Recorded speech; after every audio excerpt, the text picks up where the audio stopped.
Greetings, Banff Warriors. Greetings. Greg is back, so are you. Another live stream edition of the Results Kill Excuses channel. Doing a live stream. Felt like I should get on here. It's been a minute. May take me a few minutes to get warmed up, but if you settle in, as will I can guarantee you, guaranteed, there will be something for you to receive in this message tonight as I'm coming to you live from my favorite place. My favorite place, coming to you live from Colorado. Where specifically in Colorado? One of my other favorite places, Salida, Colorado. Been here for a few days and it has been incredible. I want to talk tonight about the butterfly effect. I want to talk about taking ownership of your life. I want to talk to you about spiritual awakening, synchronicities, and literally just showing up, living life with intention. It's been an incredible journey to get here. In terms of a few days ago, I was sitting back at my ranch in northern New Mexico, and to me, this is like a stone's throw away, right? It's a couple-hour drive. And I just had a feeling that I needed to follow my heart. I needed to do something that made me feel alive. How often do you think back, or even in the present, maybe it's even right here, right now, and you're like, what do I need to do to make me feel more alive? For me, I feel incredible when I'm hitting the road, like road trips, even if it's just like a couple-hour drive. I've done everything from couple-hour drives to months-long drives, doing overlanding and primitive camping and just wandering and exploring and not really getting lost, but just exploring new places, taking time to slow time by smelling the roses, pulling over. Sometimes it's going down unknown roads that lead to unknown destinations, just out of curiosity, right? Making audibles. And that's sort of that butterfly effect. And I don't think enough people realize, because we are so regimented, and especially right now with holidays triple, quadruple stacked, we are so regimented that there's something to be said with, get ready for it, because some of you might be like, what? Breaking with tradition. It's literally going against the grain. It's counterintuitive.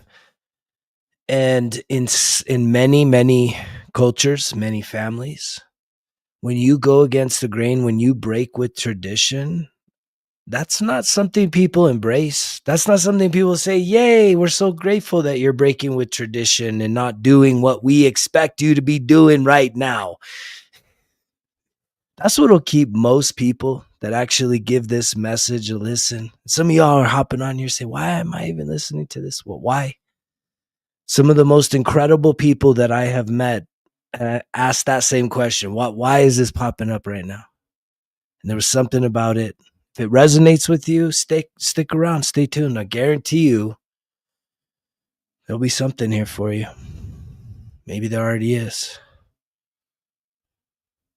For those of you that are just like, I know this guy, but I don't know what he's talking about, that's cool too. Right? That's cool too. Much love. I hope you enjoy the rest of your life. I hope you enjoy the rest of your life. Right? If this does not resonate with you, then you're good to go. Find what does. But that also means, in the same regard, that the butterfly effect, and it's something I've had to, it's kind of an itch you got to scratch.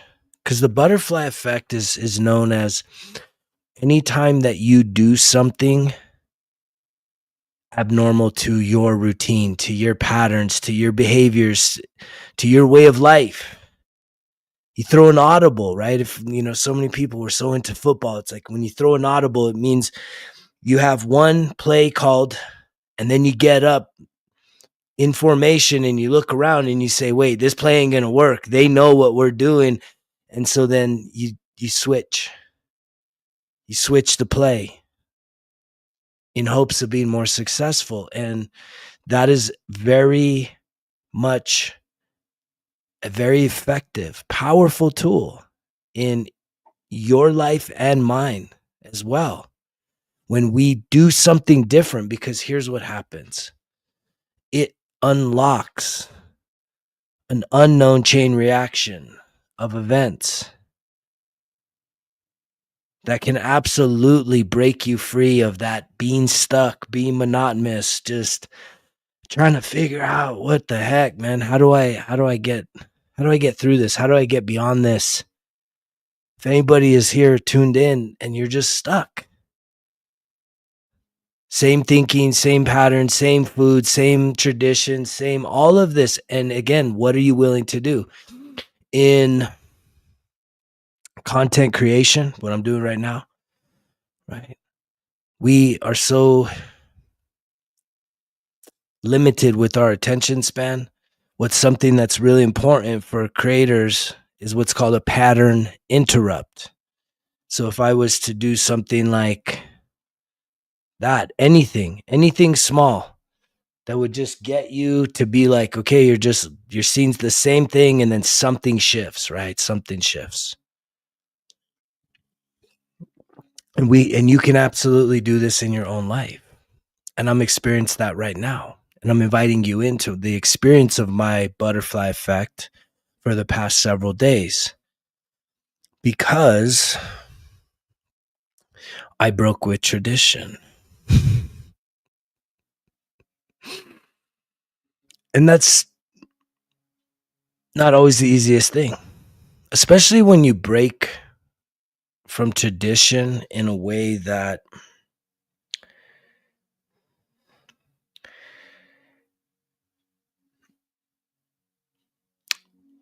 upsets other people.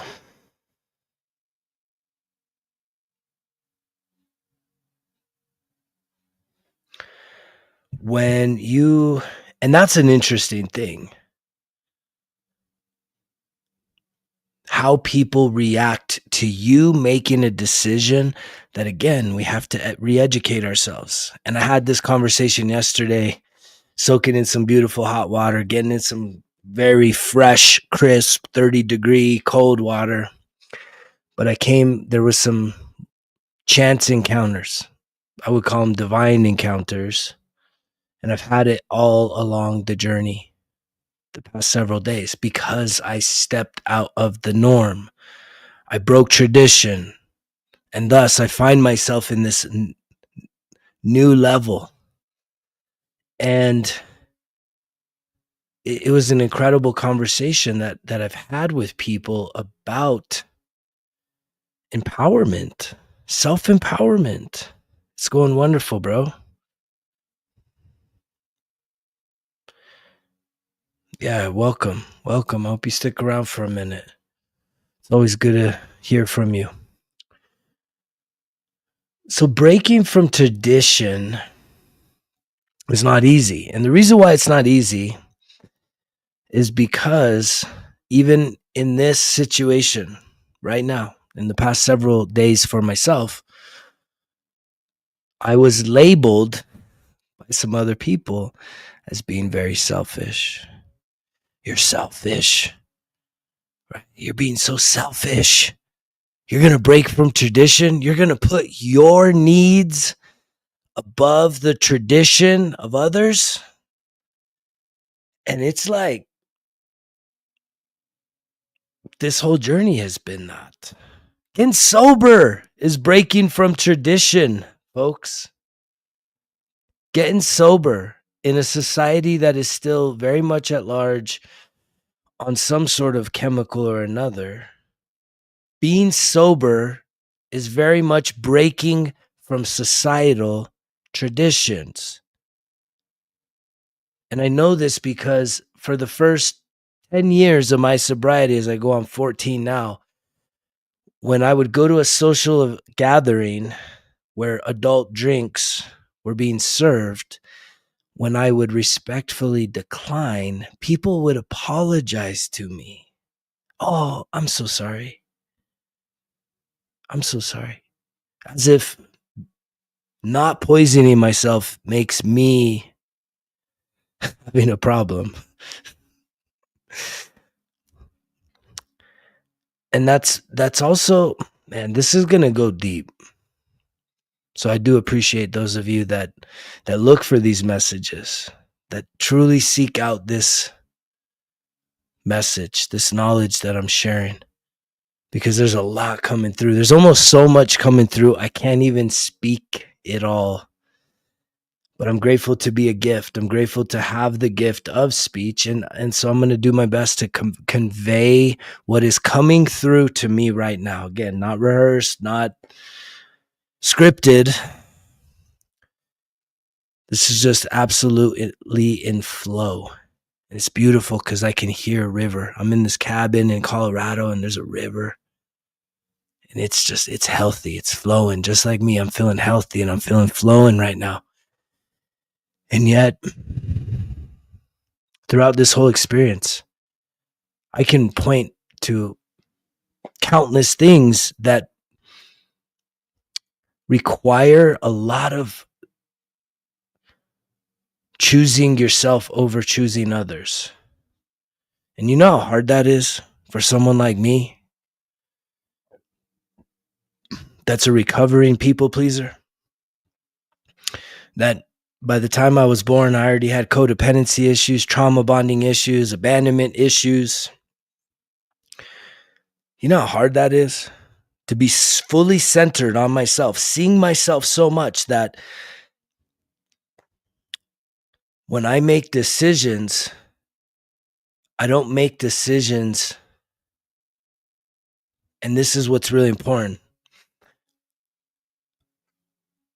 I know without a shadow of a doubt that I never make a decision that is selfish. You want to know why? You want to know why? Because I have surrendered and aligned myself with my highest self. I've healed the emotional wounds and I've surrendered and aligned. And I really do that every single day. And the reason why the decisions I make are not selfish, it's because I know that me staying true to my heart, staying centered on my truth is absolutely beneficial for the greatest good of all people involved. And that means you, and that means the people near to me and people very far all around this world that I've reached through this message and other means. I truly show up every single day knowing that I desire to not only be the best version of myself, but to serve the greatest good of humanity. And so what I realize, here's what I realize.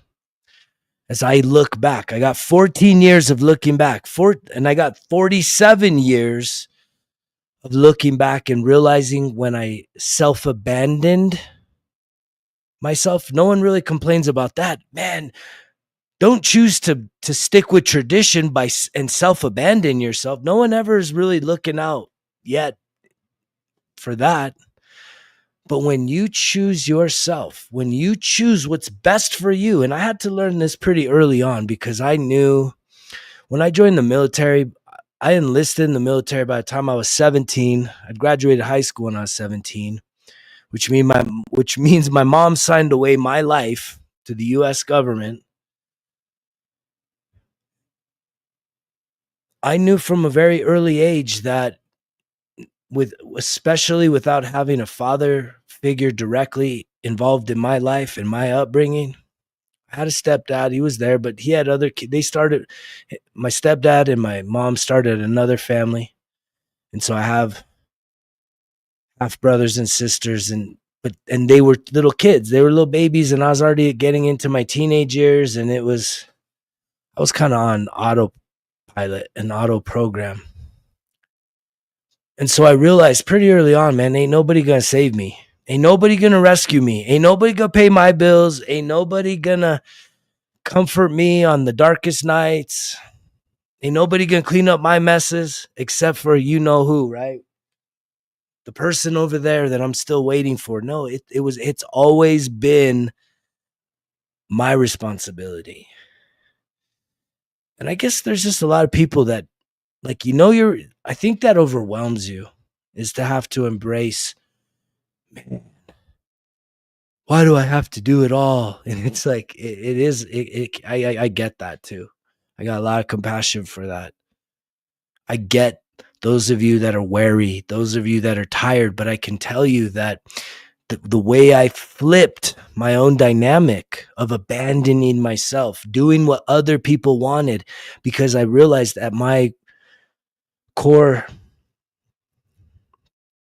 soul was a need to be accepted. Again, because of the abandonment, because of the rejection, was a need to feel like I belonged, to feel that I was chosen, to feel that someone actually cared about me. And I'm not over here complaining, saying, well, no one ever cared about me. No, people cared about me. But the truth is that I didn't know how to care about myself. Do you hear this?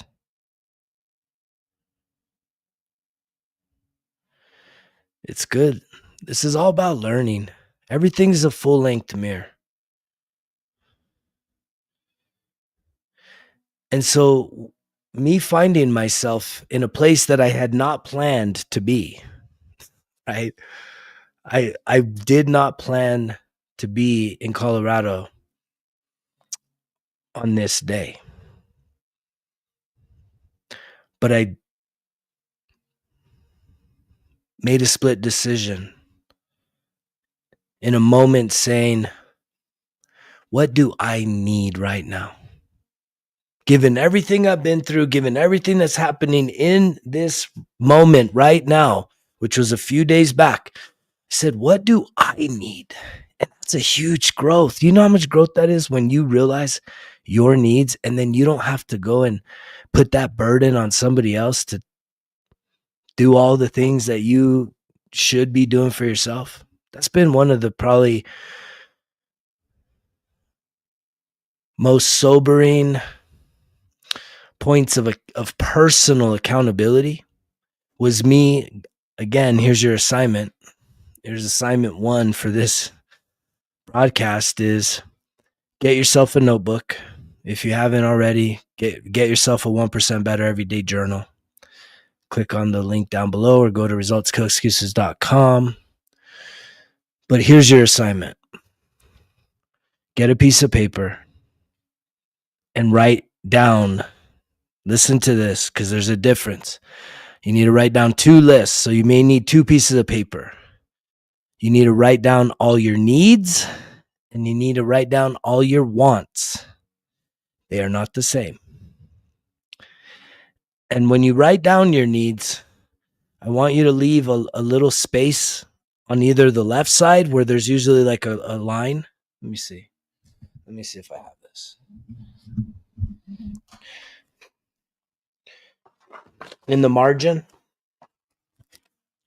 leave yourself a little space here, and you write down all your needs.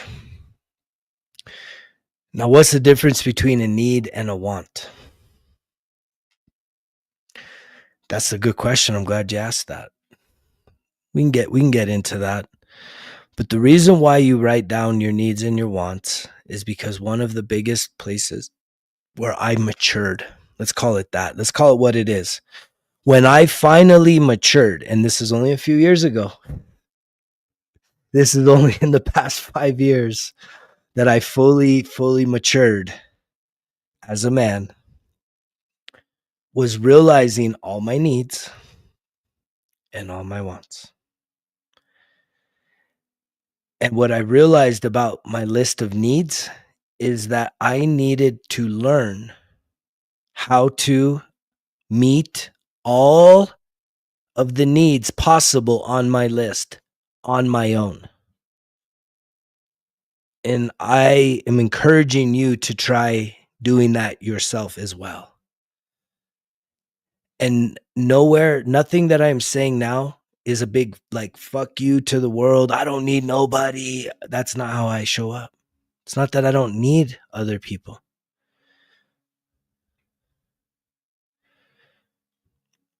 It's that I am empowered enough that when people do show up, right, I can be very clear communication wise with an expectation of here's a need that I would have. If you're going to be in my life, if you're going to be playing this role in my life, this is something I need from you, and we have that conversation. Can you meet that need? And I also have accountability for myself, right? To say, what are your needs? What do you need from me? I mean, this is a negotiation. But again, most of us, at least for me in the past, I'll be honest, because I don't bullshit myself no more, and I'm not here to bullshit you.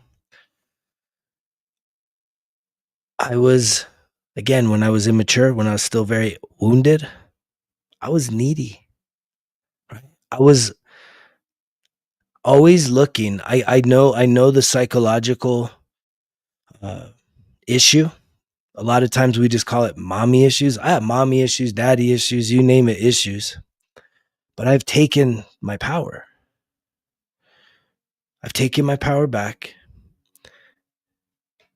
through forgiveness, through compassion, and through curiosity to figure myself out, to figure out what are my needs and how can I be a grown-ass man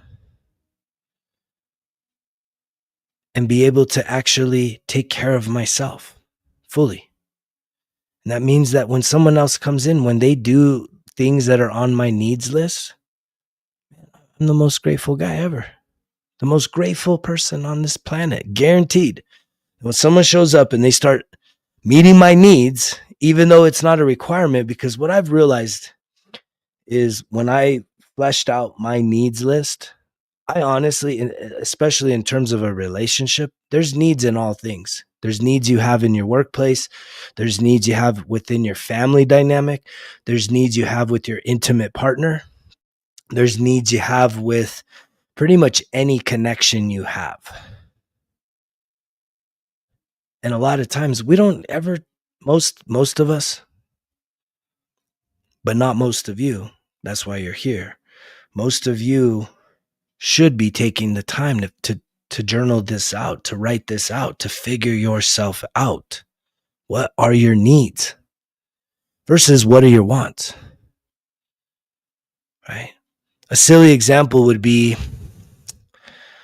when I wake up in the morning, I really want it to be like warm and spring like.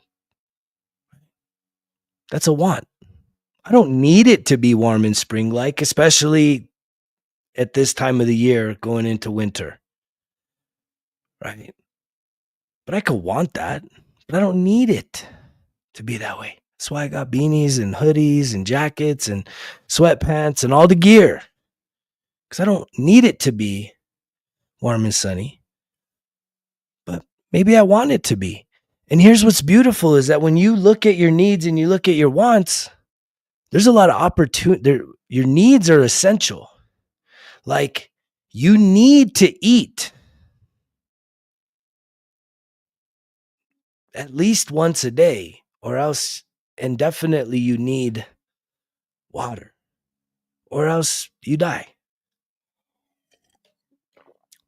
But here's something that you may want, but you don't need. You may want Cokes, right? Alcohol. You might want alcohol. You might want to get high. You might want to go and socialize, but you don't need it. You won't die if you don't have that. See, that's the variable. It's like literally your needs are like the baseline of life. And we mix that up with our wants because a lot of us, especially with the first world problems, we take a lot of shit for granted. We really take shit for granted to where we create wants into needs, and it's like we get a entitled mindset. That we're entitled to shit, and we ain't gonna work for it. We're not gonna sacrifice for it. We're not gonna create an internal state of self discipline, accountability, and really like put in effort. Right? There's a lot of us that need love and affection. Right? We need it. But then you could also say, well, I just want it. Maybe you're single. Maybe you're a single person. Maybe you're a divorced person. Maybe you're even in a relationship and you don't even feel the love and affection. And it's like, the cool thing is that when you sit with yourself, when it comes to something like love and affection, for you may keep it in the need column. For others, you may say, I want that, but I don't need it.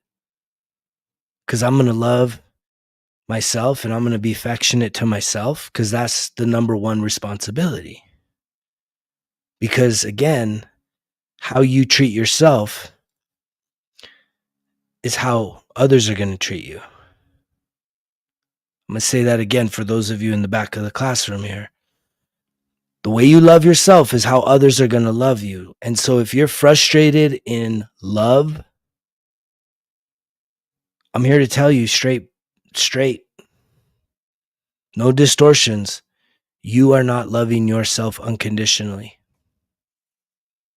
If you want to improve the situation of love in your life, whether it's a want or a need, this is a need.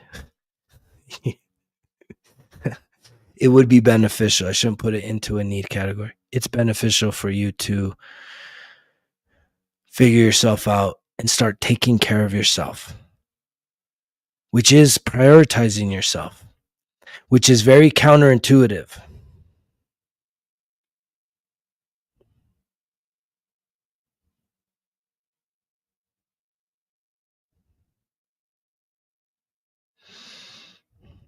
Well, that's easy. That's a great question, and it's easy. For those of you, not everybody sees the comments here, but my brother here asked, what if the person you love needs love and affection, but you don't know how to give it? That's a great question. That takes a lot of courage to ask questions like that. And if you have a question, comment down below. And I love answering questions like this. So here's what you need to understand is you need to understand you and your partner's love language. And that's what makes it easy, bro. When you understand your partner's love language and your own, then you understand how you give love and how you receive love. And so there's 5 love languages that exist. And there's a book called The 5 Love Languages.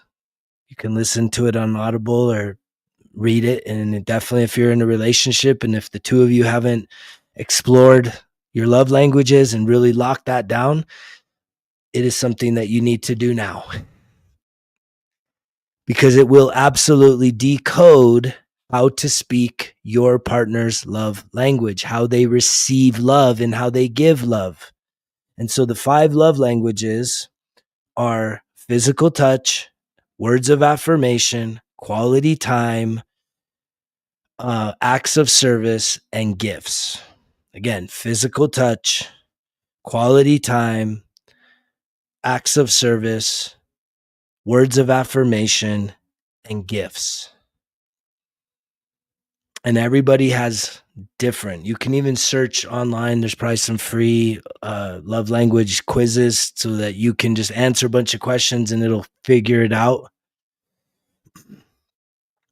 And once you figure out yours, then you figure out your partner's. And what you realize is if your partner's love language is quality time and your love language is gifts, and you're giving gifts because that's how you receive love, that's how you love yourself, is through gifts, and your partner receives love by having quality time void of distractions, then that's how easy it is to figure this out, is saying if your partner's top two, right? I usually try and go with, what are your top two love languages? And so for me, my number one is physical touch. Number two is quality time. And it shifts. Mine have shifted along this journey. And so here, this is a great question. So if you were trying to meet a partner's, you now know, oh, my partner's quality time. Well, that means that you need to create opportunities where you and your partner have one-on-one time without any distractions. And that takes effort, because you may have to, if you have children involved, you may have to get babysitters. You may have to create dinner dates and massage dates, and you have to create quality time where the dang phones and all the distractions, everything is taken care of, and just the two of you can just sit there. Maybe it's a picnic outside where you're just quality time, no distractions.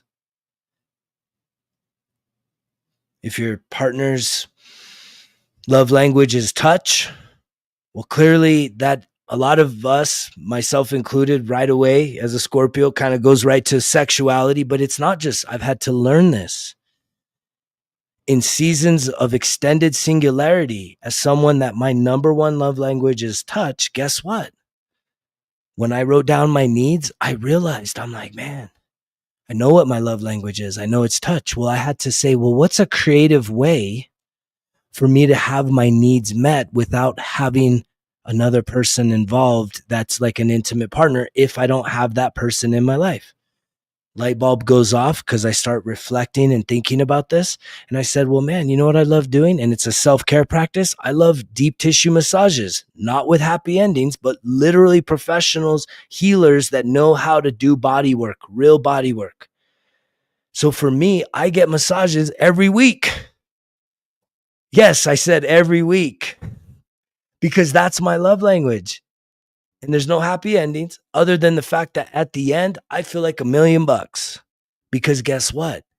That's my love language. And when someone is using their gifts and their talents to like hit all the knots and the joints and all the stuff going on, I'm like, ooh, man, it feels so dang good.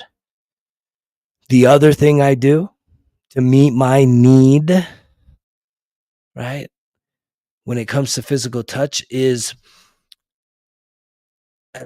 the hot springs I go to, a lot of them have fountains. And so these hot fountains come out and it's literally like a water massage, because there's some pressure behind it. And it's like, man, I hit the back, the head, the hands, the feet.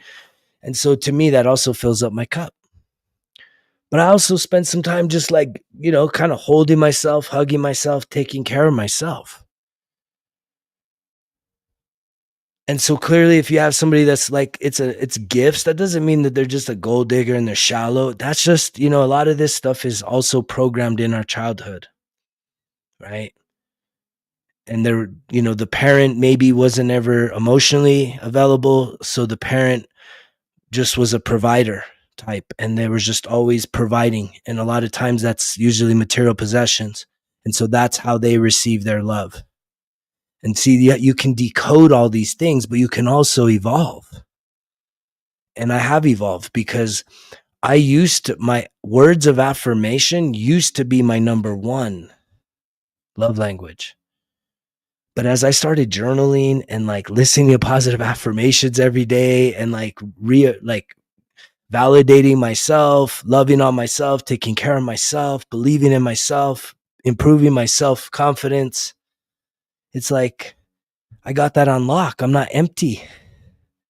I'm not empty in that area. So it's like I know what I need. And as a man, physical touch, especially in a relationship, matters. Quality time also matters. Being present. And so that's how you figure out when you're like, I don't know how to love the person. It's like, man, once you figure out their love language, you can do searches on, hey, my partner's love language is fill in the blank. How can I show them love? And put that in ChatGPT. I guarantee you'll have 1,000 dates that you can have lined up in ways that you can truly show your love to the person that you love. But here's the kicker, because it's back to taking care of yourself. Is when you know your love language, you need to figure out the 1,000 ways that you can show yourself love. And you can, if you have a relationship, you also want your partner to be educated. You want to both be educated on how you give and receive love through your love languages. So we may overcomplicate it because, it just takes knowledge. It takes understanding these things, understanding ourselves. If we didn't have all the thinking going on,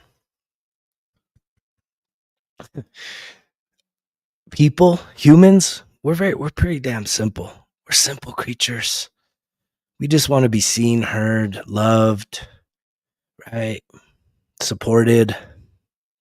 It's not really complicated, but it's the mind. It's all the thinking. It's all the insecurities. It's the wounding. It's the pain, the suffering, the doubt, the fear, the guilt, the shame, all the negative emotions that just the thinking mind just runs havoc on most of us. And that is why it is important for you to prioritize yourself. But in order to prioritize yourself, when you start doing that, people that are still wounded and are not on the healing journey, not in the spiritual awakening path, when you start to change your life, people aren't going to just applaud you that are there. They're not going to be like, oh, wow, man, we're so proud of you. You're getting sober. It's like, no, because when you start saying no to invites that you've said yes to for all these, traditionally for all these years, when you start switching up, you're going to offend people that know you, that are like, wait, time. And see, that's the problem. They think they know you. They know a version of you, but guess what? You can right now say, I'm going to be a different version. I want to be the next best version of myself. I don't have to be the person I've been for all these years doing all the same shit. You can change up right now.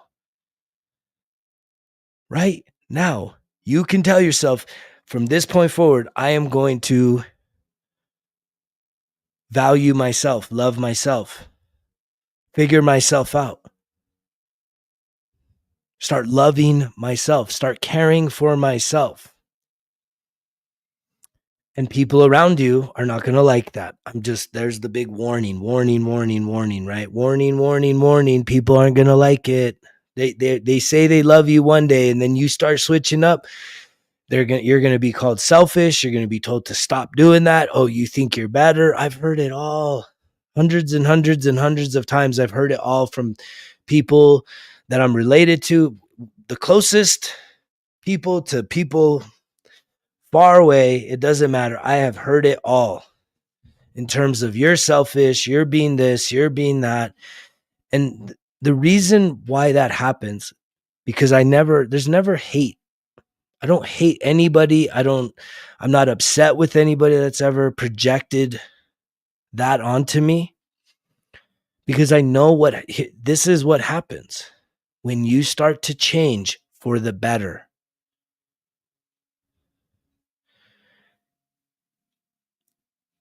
I wish that when you changed for the better,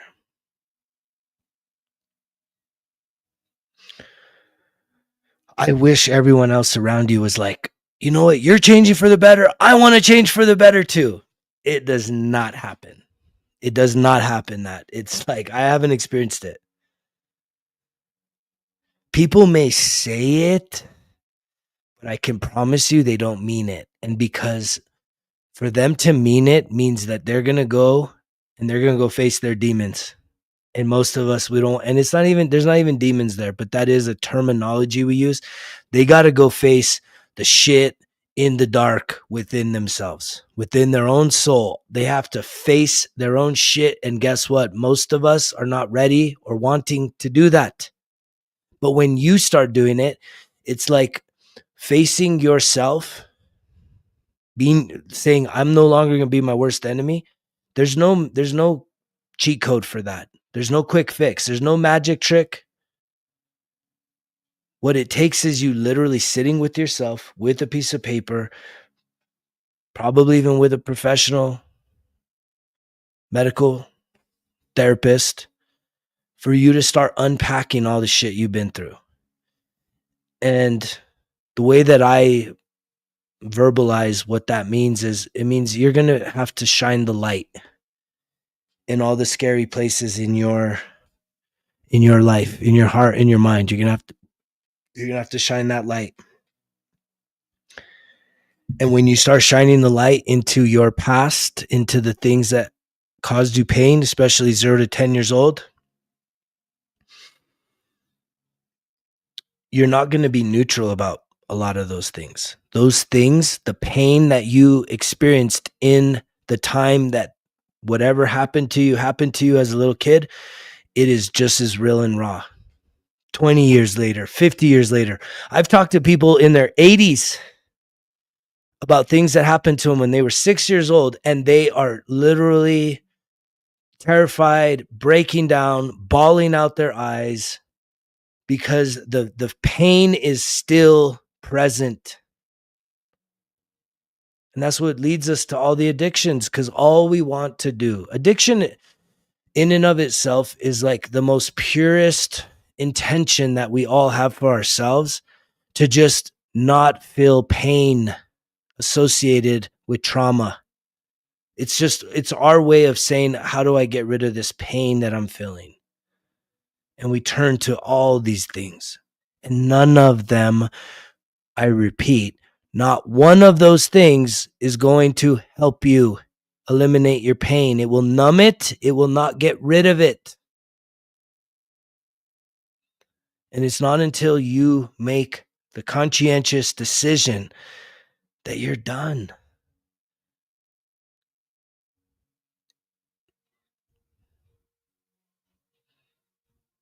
And when you do that, you're going to be breaking with tradition. You're going to be breaking with people that have expectations on who you are supposed to be. For their life to be the way it is, whether it's dysfunctional, dramatic, just miserable, it doesn't matter, right? Misery loves company. If you hit a point where you're like, I'm done, I'm changing, and I'm changing for good. From this point forward, I am not the same person I've ever been. I'm going to start acting different. I'm going to start thinking different. I'm going to start doing all the things I need to do to figure myself out so I can heal myself and become the best version of myself. And that's where I find myself right now. And even though I find myself there very secure, very confident that I am here to not only be the best version of myself, but to serve humanity, to help other people, to be a light to those of you that are ready to start making the effort instead of making the excuses as to why you can't do it, or why it's too hard, or why it's too scary, or nothing can ever change. You don't understand my problems. Man, I have talked to so many people. I've helped so many people. The one thing I love the most is talking to people in the wild, and especially strangers. Again, going back to the butterfly effect, I threw an audible, right? In the military, we said it is called a contingency plan. The contingency plan is basically plan B. When plan A blows up, it's like, okay, I got plan B. I'm going to go hit this thing. And it's like I had plan A, and plan A wasn't panning out. And I said, I'm going to throw an audible. As I just saw 4444. It's a number of manifestation. It's a number. The number 4 symbolizes stability. If you think about a table, right? If you only have 2 legs on the table, that table is going to tip over. And there's a lot of us as people, myself included in the past, that in terms of a true support network, right? I used to put all of my weight, all of my burdens on one person, my partner, to carry all the burden. And I realized that's not, they didn't sign up for that. That's not fair to them. It's not fair to you. And yet, those were the type of relationships I had most of my life. Enmeshment, codependent, toxic type relationships, makeup to breakup, right? Constant bickering, constant fighting, contentions, and there being a real lack of peace. There was always something that was going to be the next thing to kind of blow up the situation. And that's what relationships do. And that's why it's like throughout the healing journey, there's been nothing but love and respect and forgiveness and healing and just sending out beautiful thoughts to every single person that's ever been a part of my journey. Because those people are not my enemies and they're not even my family. They're not even my friends. They're not just my lovers, right? I have to preface, they're not just that. We identify that, but that's temporary. What they truly are is they're your teachers. The people that challenge you the most, the people that have caused you the most pain, they're not the earthly role that they're playing. Mom, dad, uncle, sister, cousin, boyfriend, girlfriend, husband, wife, whoever. Right? They're a soul that was sent here to teach you a lesson. And that lesson is something that you asked them to teach you. You said, hey, you, soul brother, soul sister, okay, in this version of life on earth, I need you to show up in my life and fuck me over this way so that I can go through the pain, sit with it, and hopefully this time around in this version right here, right now, you're hearing this voice right here, right now. This is all we got. In this version, you say, you know what? I get it. I get it now. But that takes the spiritual awakening, seen with the spiritual eyes, not just the physical. Because then you have to do the forgiveness. You have to release and forgive and realize that, oh, wait, I signed up for this stuff. Maybe last time I messed them up. And this time they're doing it to me. And it's because we trust each other so much at the soul level. And that doesn't mean that in the physical realm that we do life together for the whole entire time, right? Even though there's not really ever a disconnect. Anybody that's had a significant role in your life, you already know. We've all experienced how powerful our thoughts are. And that's why when you think so negatively about your life and your situation and people, elected people and sports people and people in your family and people across the street, when you think negatively, you're literally sending that energy right back to yourself. You're drinking poison, wishing all these people die. Because there's all connection.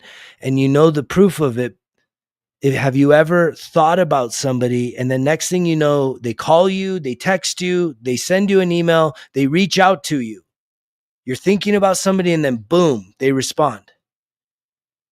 And they may be across the country, on the other side of the world, across town. And it's like, wait, what happened there? You just dialed them up energetically and they reached out. That's not an accident.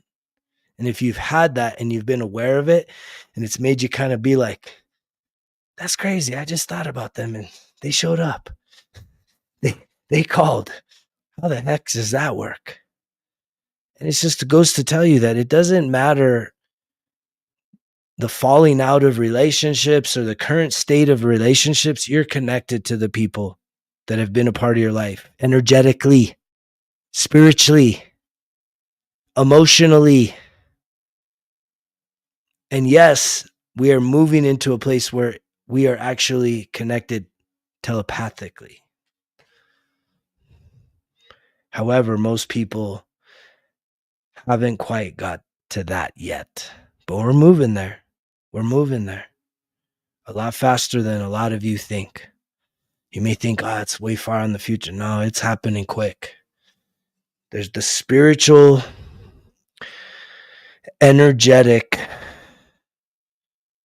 expansion of this planet has been intense, and it keeps getting more intense. And what that is it's the universe's way of activating and awakening us to our true purpose. Our true purpose isn't rooting for teams, isn't claiming something's ours that it's really not, right? It's none of that. It's not hating politicians, it's not, gorging yourself with unhealthy food, right? It's not living a miserable life, barely scraping by. It's not even any of that.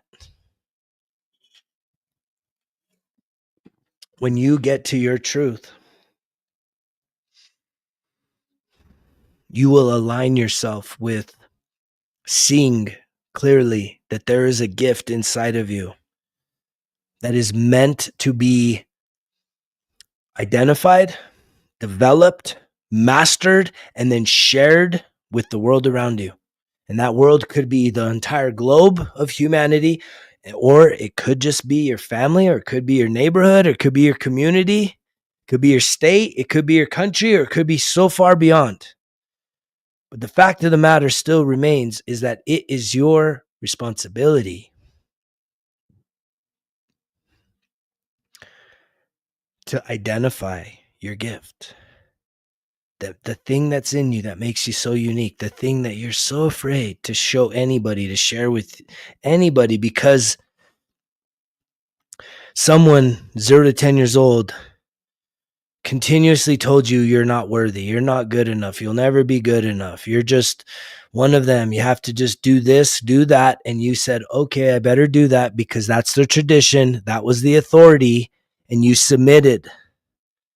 But see, if you think about the theatrics, you signed up to be told all these things, to have all this doubt about yourself so that you could then at a later date come in contact with a message like this and other messengers like me that are here to activate the spiritual awakening in you so that you can break through beyond all of these limitations that you have created for yourself with the help of these teachers, these people in your life.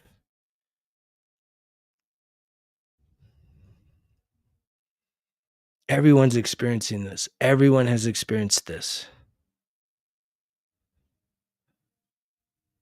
We come into this world as open hearted and open energetic as we ever will be up until this point. And every time something scary happens, something traumatic happens, right? Or we just listen to fighting and arguing from parents and family members, and we see chaos in the world. Guess what? We start to close off that open energy. We start to close off our energy centers, and we close off our heart, and we guard ourselves because ultimately there's a seed that gets planted in our hearts of fear. We are afraid because in this realm, we assume a false identity that we are just mere mortals. When you are not a mere mortal, you are infinite. You are an infinite soul having a human experience. Right? And if you come around here, I do not believe in hell. I believe hell is a construct that most of us are experiencing right now. Most people's lives are so fucking challenging. The fires of your life are so hot. And all of that is meant to, it's literally like the refining process of gold. Right? The hotter the heat, the more the impurities rise to the top. But the difference with us as humans is we have this thing called conscientiousness. and we can resist. We are the only thing on this planet that resists becoming the best version of ourselves, becoming the greatest, going all out on who we are without having any fear. And if you look around to nature, the tree outside there, it's not worried about the tree next to it. They actually are supporting one another unconditionally. And both trees want to be the best tree they can be. I've seen herds of deer this week, herds of antelope this week. The antelopes aren't competing with each other. They're not saying, oh man, he's faster, he's stronger, she's prettier, she's this. Each one is just trying to be the best antelope, the best deer, the best species it can be. We are the only ones that do not play the game called life to win, to go all in on ourselves. No, we have to sabotage ourselves. We have to hold ourselves back. We have to shrink ourselves and abandon ourselves to be able to be accepted by others. Because to be rejected by people, right? What does that say about us? No, what does that say about them? Because rejection is protection. But we tell ourselves these stories. And we'll wear all the masks. We'll pretend that we like things and we do things because we're trying to appease other people. And it's our responsibility that why is someone happier? It's our fault that they're upset. And it's like, no, it's not. To each their own. If you can't in this moment tap into feeling happy, smiling, right? Like literally just saying, I'm alive. Like, and just start smiling. Like, man, it's great. I'm alive. I'm here. I'm now. You're here now. Versus if you're sad about something or you're waiting for something or longing for something has to change, right? If it's more of a recipe, if it's more of a wish where it's like, well, you don't understand what I'm going through. If all this stuff changed in my life, then I would be happy. Guess what? If all that stuff changed, you know who doesn't change? It's you. We'll see you, my bro. Sleep well. Sweet dreams. Thank you for being here. We all tell ourselves something different though, don't we? We all tell ourselves something different. We say, oh no, I know. If this one thing changed, then I would be a different person. It's like bullshit. You need to become a different person right here, right now. Because it's not about the external situations and circumstances changing. You may feel a little bump. We've all experienced it, right? You ever had a pay raise? You ever gotten a new car? You ever gotten in a new house or a new apartment or been in a new relationship? How long does it take until the newness wears off? And guess who shows up? The real version of you. The miserable version of you. The stuff never is enough. The stuff does not change you from the inside out. It's temporary. It's no different than altering your mind with a chemical substance. It's temporary. A new haircut, a new outfit, right? Temporary, right? The first week, everyone's telling you, oh, did you get your hair done? Oh, did you get your hair did? Oh, you look so beautiful. You look so this. And then 2 weeks later, ain't nobody saying it. And then you're like, I better go do it again. I need everybody to notice me. I need everybody to compliment me. That's needing external validation. That's saying that you have to do something about your physical to feel good about who you are on the inside. Versus figuring out why don't you feel good about who you are right here, right now on the inside without having to change anything on the outside yet. I say yet.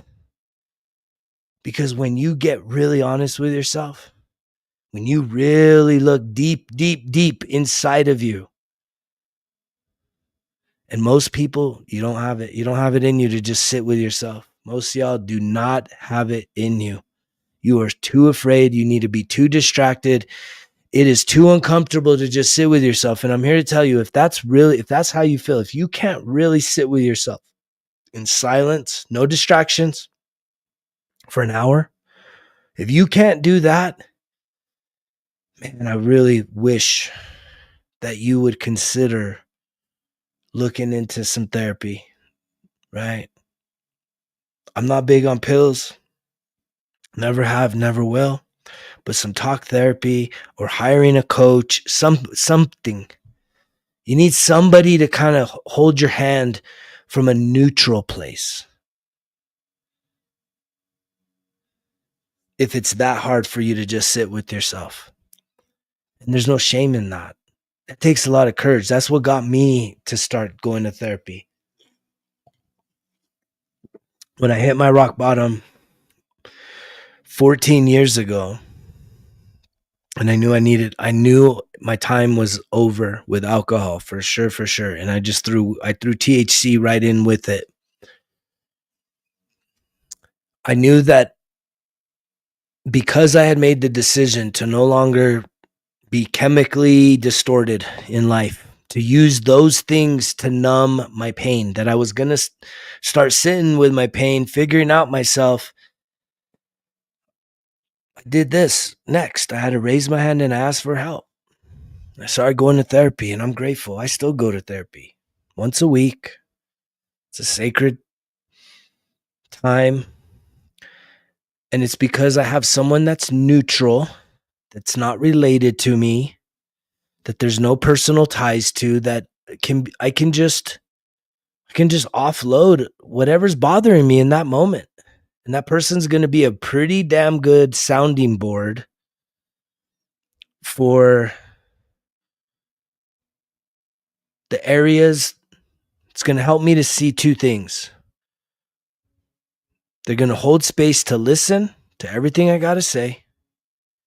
And after they listen, a really good therapist knows the difference between what can you change versus what can't you change. And they're going to help you to see that. What can you change versus what can't you change? You can't change what happened to you a long time ago that hurt you. But you can absolutely change what it means to you.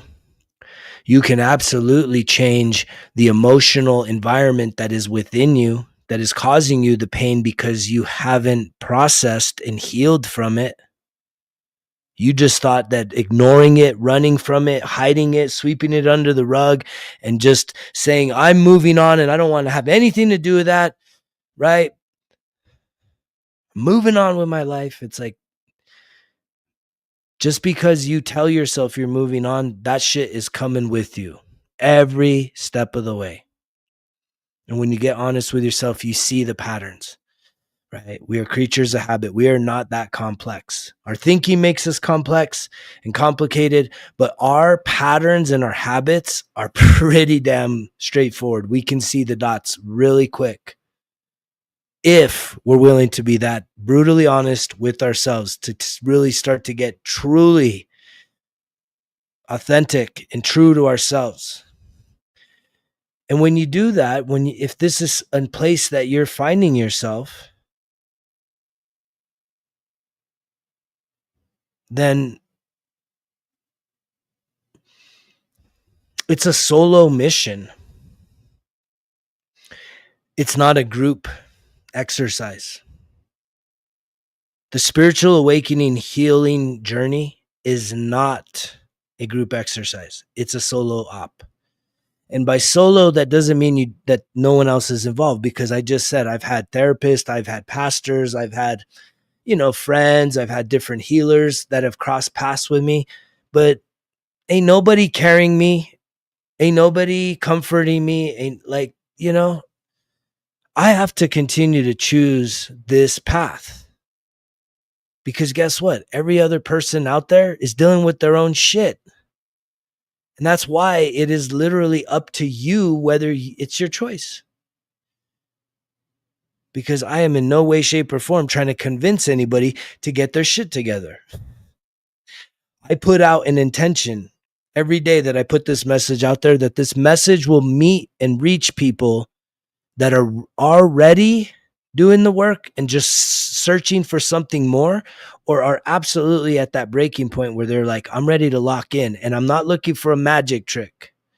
If you have been taught, hey, do this thing and you're saved, or do this thing and your whole life is going to be okay, everything's going to be fine, and then nothing really changes on the inside and nothing really changes on the outside, but then you have new responsibilities to show up to places, but the results aren't there.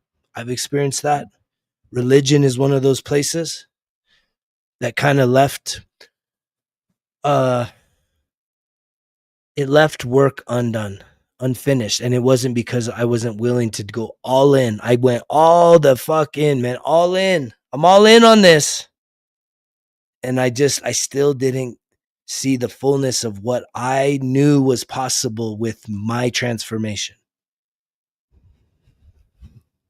Total and complete. And that breaks a lot of people because, we're programmed through tradition that these things are the thing. And there's a lot of people out there that are questioning, probably now more than ever, is this really the thing? I feel like it's not really doing the thing for me. You ever ask yourself that? Why is this thing not doing the thing? Why isn't this really transforming my life? And then you get told a bunch of excuses. Oh, it's just this. And it's like, no. When you start hearing excuses as to why a thing isn't actually delivering you results, the real results you're wanting, which is, again, if you're here, I hope that it's because my story and your story have some similarities. My guiding light in my journey, as I was willing to try everything and just about anything to bring about this thing, is I needed to trust myself emotionally in any and all situations. And what I've learned, what that means now, is for me to have self-mastery, not self-control. A lot of people way too many people are still preaching self-control, gotta have self-control. And it's like, that shit works 99% of the time. And for some of you, 99% of the time is good enough. But I can tell you that one time, that 1%, when I fucked up, when I didn't control myself, my temper, my anger, my frustration, my sadness, just the shit going on underneath the surface. Oh man, it cost me everything. I destroyed everything because of the loss of the self-control, which was really just faking the funk until something pushed me over the edge. And I can tell you now, right now, there is nothing. There is nothing that can push me over the edge. And it's not because I'm superior to any other person out there. It's because I know myself. I've healed myself. I've changed my programs of survival. I've changed my programs of fear. I've changed my programs of insecurities. That I now know myself. I don't have to act in a way that is self-destructive. I can use words. I can communicate. Does that make me weak? Fuck no. Right? I am a warrior in a garden. I know how to defend and protect what is mine and those that are near me at any time. But I will not, under any circumstances, harm those in those circumstances because of my ability to not have self-control. And that has been the most empowering thing I've done for myself, is giving myself the gift of healing my emotional wounds, being sober, rebuilding myself from the inside out, reparenting myself, and doing it through actions every single day so that I can truly walk with my head held high, but not in it because I'm cocky and arrogant, because I'm confident. I know that I've put in the work. I know I've done the emotional heavy lifting to know myself. And there's a ton of compassion because myself is a very imperfect man. But I have disarmed the triggers that used to not only set myself up for failure, but would cause other people around me harm. And I'm like, no, I'm not doing either of those no more. There's got to be a way for me to figure that out. And that's why the religion didn't work for me. If it works for you, great, man. Just keep doing it. It didn't work for me because it didn't reprogram the trauma programs, the survival programs, the things that trigger you, the things that used to trigger me. I was able to go in there and disarm those triggers by reprogramming myself in the areas that I was insecure. Did I feel unsafe and then act angry and violent? Yeah, that's what was going on. I felt unsafe. If I felt that I was going to be rejected, and usually it's psychological, it's not like feeling unsafe like someone's going to attack me. If someone's going to attack me, I'm going to fucking go at it, man. We're going to throw down. That's going to be fine. There's never been there's nobody I fear on this planet.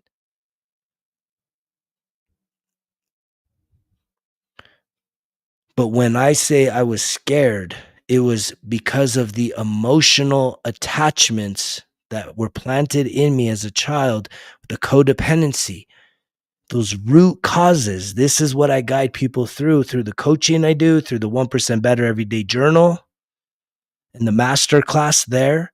It guides you through understanding your own patterns and behaviors and understanding to identify, figuring out how to identify the root of these patterns of who you are, how you're your own worst enemy. And if you're ready to stop being your own worst enemy and start being, instead of being the inner critic, being your inner coach, being your best friend, being the most incredible version of yourself, to really reparent yourself so that you can actually start feeling whole and complete. But in doing that, you're going to have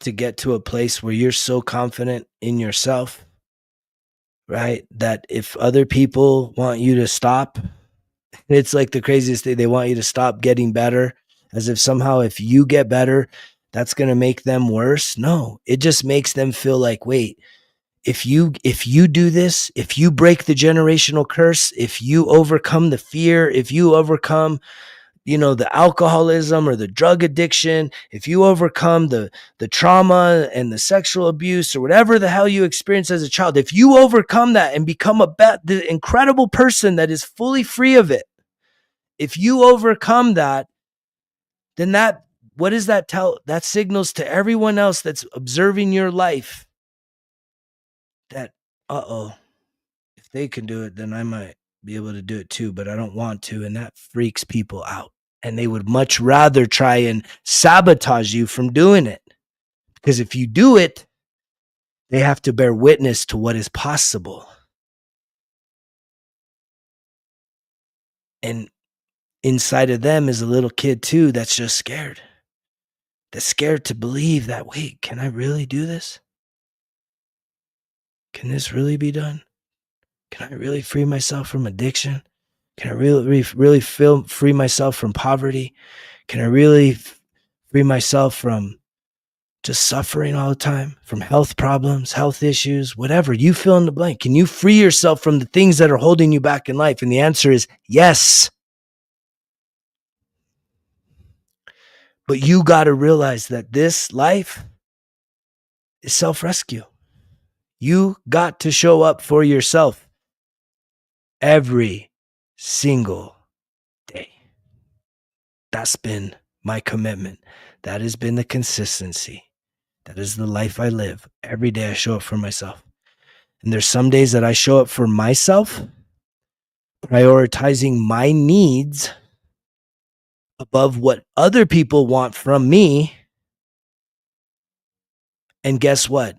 Some people may label that selfish, self-centered, and other words that may make you feel like you're doing something wrong by investing and prioritizing yourself. And I'm here to tell you that having self-interest and doing self-improvement work is not selfish.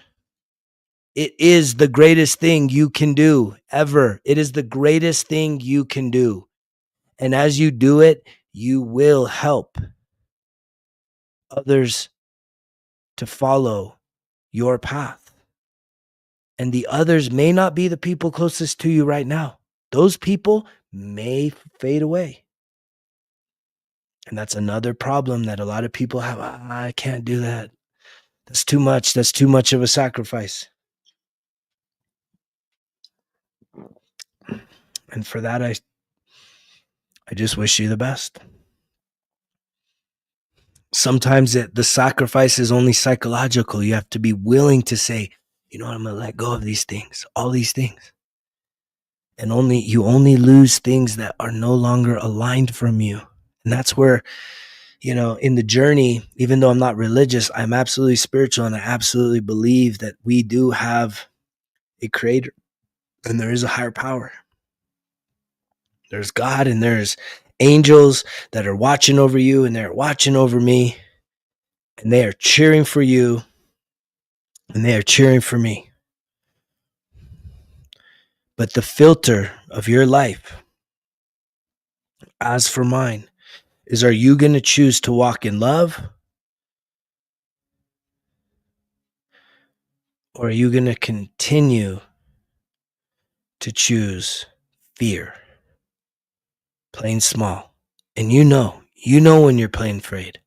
You know when you're not going all out. You know when there's more you could do. You know it, don't you? And I'm here to encourage you. I'm rooting for you. If you're here, you're in the right place. This is the right time. And this is what we got. But there's so much you have to cut through.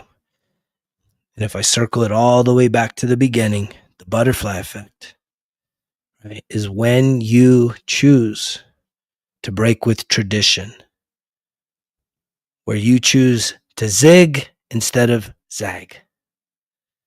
When you do that, the people closest to you are going to feel that jolt. They're going to feel that shake. They're going to feel it energetically, and they're going to be like, it's going to freak them out. I've had it. I've had family members threaten to disown me. I've had people call me every single name in the book, all because I wanted to be better, not selfishly, but there is a part of you that you got to put yourself first. And a lot, we're not used to that. We're not programmed that way. And that's where you have to have the clarity. And that's where having a support network and a community like here at Results Kill Excuses, where people are really tapping into this philosophy of saying, putting yourself first is not being selfish. It's not narcissistic. It's not being an egomaniac, because those are all negative versions of what it really is. It's saying, if I heal myself, if I become the best version of myself, I not only improve my life, but everyone that's connected with you, they receive benefits from you improving. There's nothing selfish about it. It's just that there are going to be people super close to you that still want to choose fear. And you're choosing love. And that love is learning how to prioritize yourself. Self-love. In closing, I'll put this out there. You've probably heard it before, and if you have, then you already know the answer. But the pop quiz that I ask people all the time, who are the top 3 people that you love the most? Don't blurt it out. Just think to yourself, who are the top 3 people that you love the most? The top 3.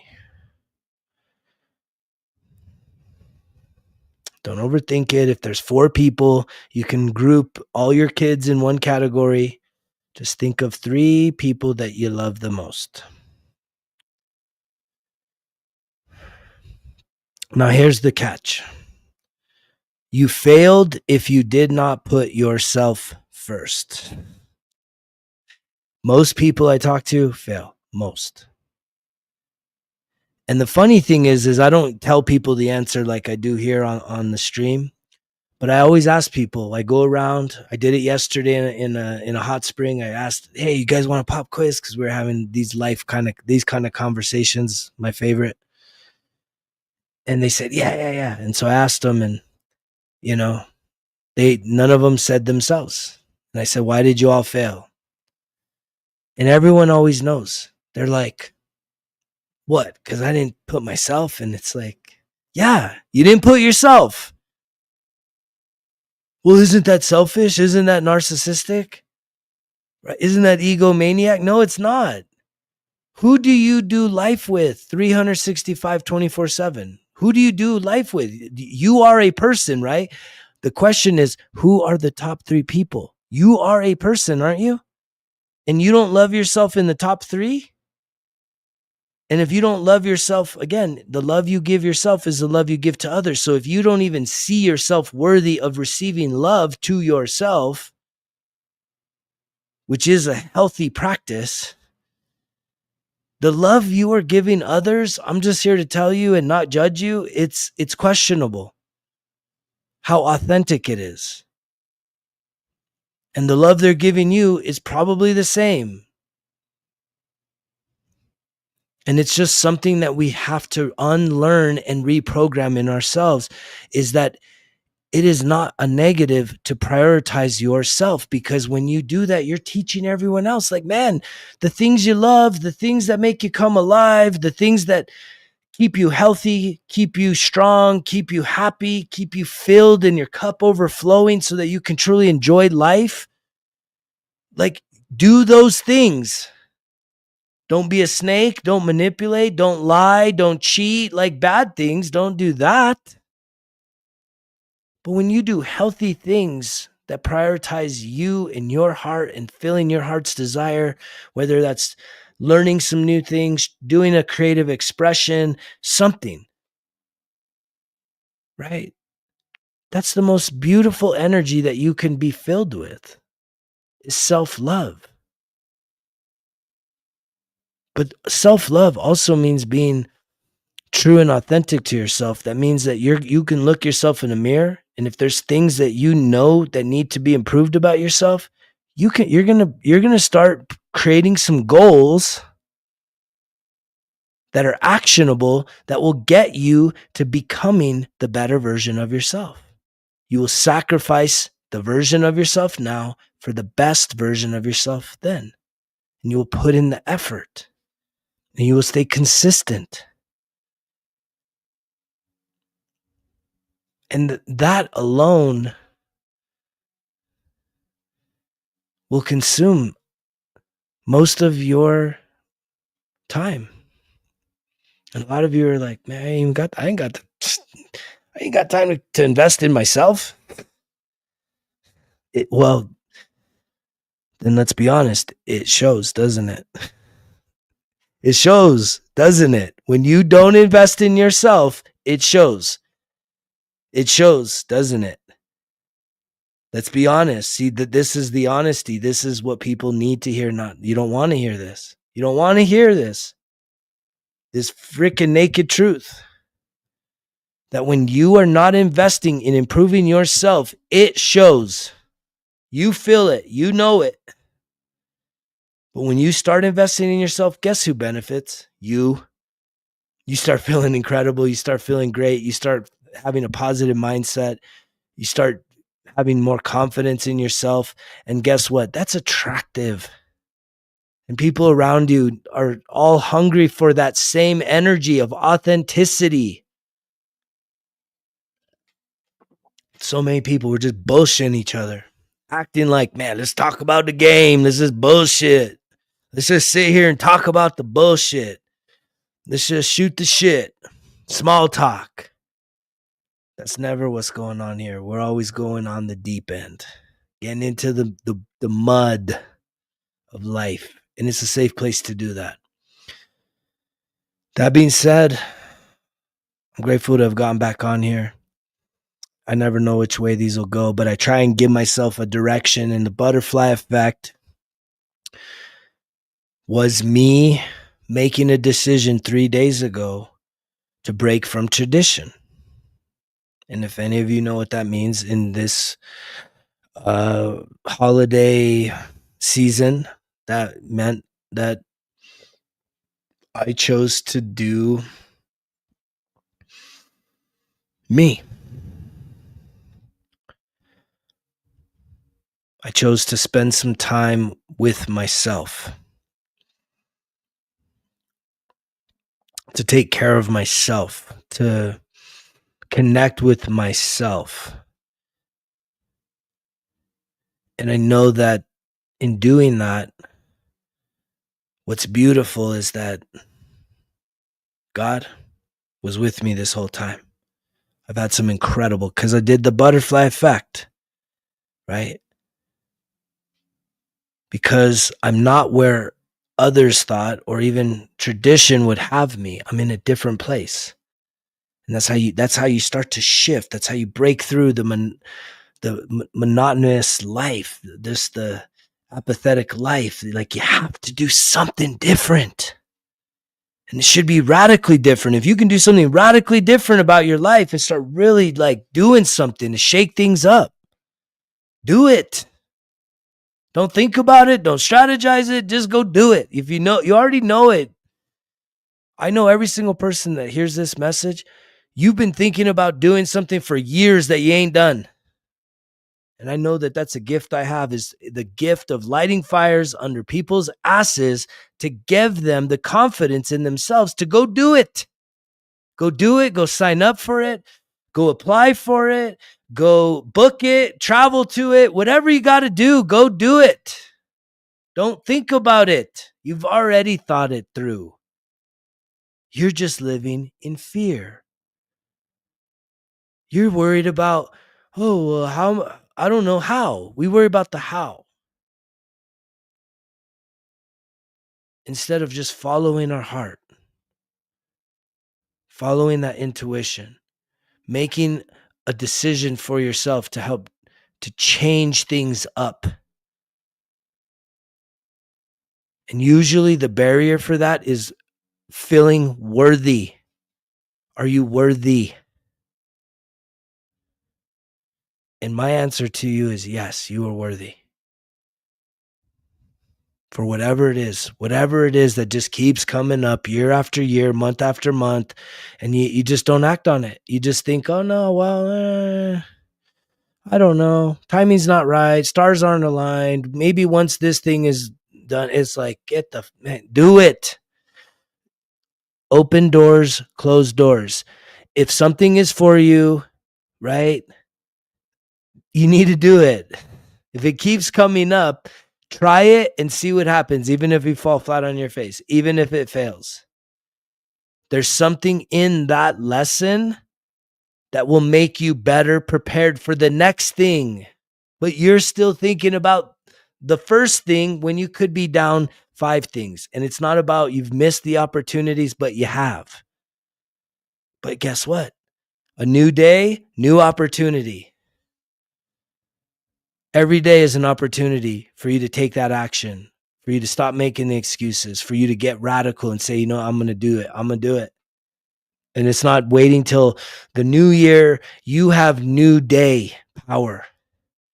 And in every new day is an opportunity for you to be the creator that you were put here to be, to create the life and the reality that you want, to write the story. You're the author of your life. And if you haven't realized that, I'm here to tell you it's true. You're the author. Everything that you're experiencing, yes, you did that. And that's a hard pill to swallow, ain't it? It's a hard pill to swallow. But the beautiful thing is that if you get tired of the same old shit, you could do new shit. That's the butterfly effect. That's doing something different. doing something different. And different can be something as simple as if you have such a pattern of how you go to work, if you're a commuter, right? And you just have this pattern, or even you can look at it bigger as like a weekly thing. If there's something you just do continuously, it's like you just need to do something different. Take a different route to work. Oh, well, the other route takes 20 minutes longer, but it's scenic and mountainous and beautiful and closer to nature, but it's out of the way. It's like, that's the way to go. Yeah, try that one. Do that one. But it's 20 minutes longer. Give yourself the time. Get up earlier, leave earlier, switch up your routine.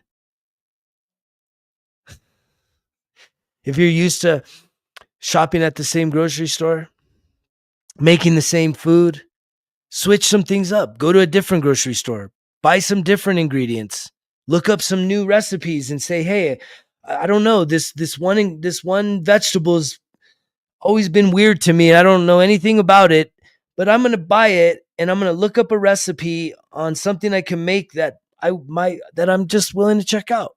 It's like you just switched up. You just created a butterfly effect. Anytime you do something different, you give yourself an opportunity to have new experiences. And that's what most people are craving. You want something to change in your life. Well, change your habits, change your thinking. And guess what? You will change your results. I love you guys. Thank you for being here. I'll see you on the next one. You know the drill. Results kill excuses, because if it was easy, it won't be worth it. Greg's out.